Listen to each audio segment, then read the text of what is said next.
I just wanted to make a quick video talking about my thoughts on Commander nowadays. I built this deck when Marin first came out, I think back in 2014, maybe 2015.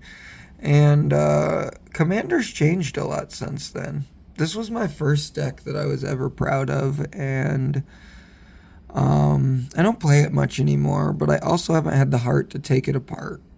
Yesterday at a game night in our town, I decided to play Marin.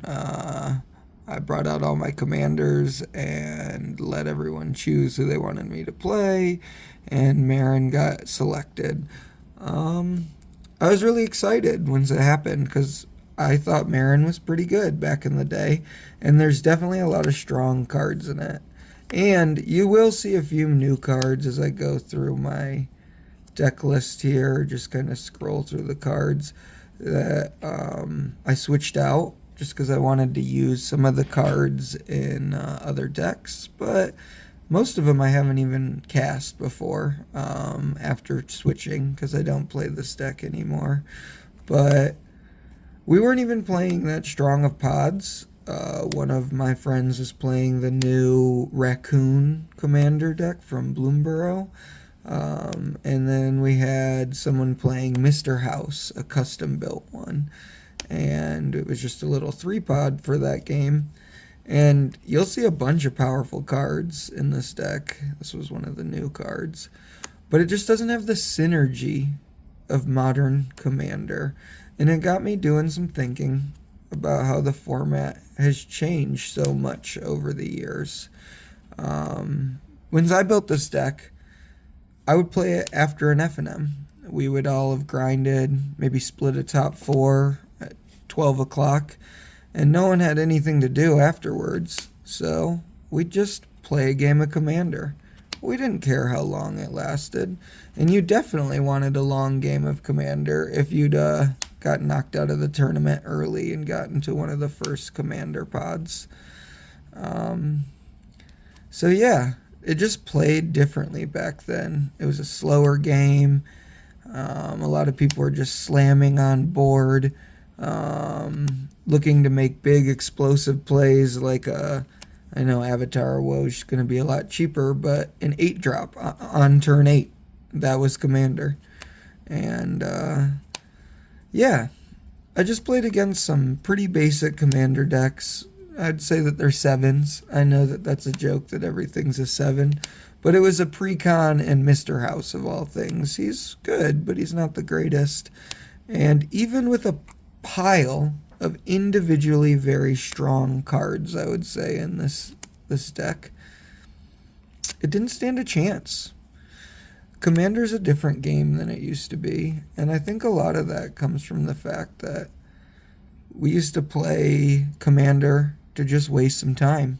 And now that there's not like a 60 card format that people can really try to prize out on their Friday night, people don't have an opportunity to explore that type of Magic, the true Spike experience. And it's just interesting to think about that this is an era of Magic the Gathering where there's no home to get into the game and want to be good at it. Because what's Commander but a game that you want to tell your friend to just mulligan and get the right lands and the right cards? Because who needs to win every time? It's a 4-player board game. But if you didn't get to... excuse me.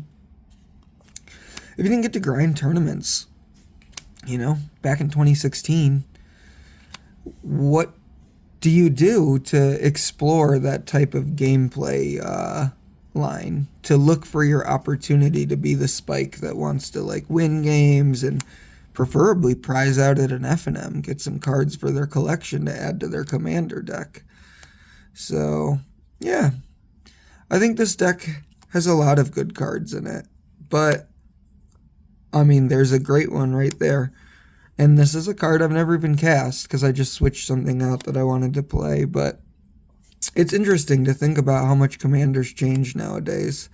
That a slow value engine that wants to reanimate something every turn, like a Azonia Thousand Eyes or cast a turn 3 from beyond. You know, it's just a different environment. The amount of times that I looped Woodland Bellower, where did he go? To just get back my Eternal Witness, to get back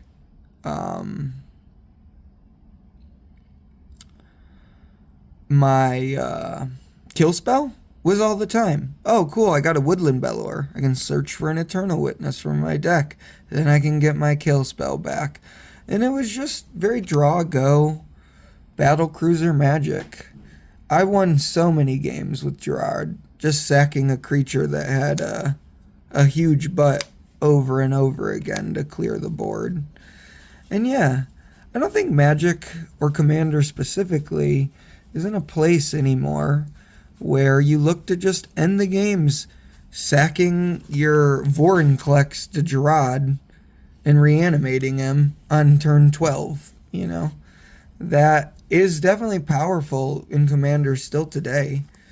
But your opportunity to play that slower, grindier, more casual game, I mean, it changes depending on pods and play groups and how people feel about deck building.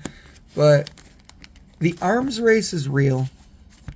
And it's just something that wasn't the same back in 2016 Commander. You had a lot of bombs and haymakers, but they weren't as weaponized as they are today.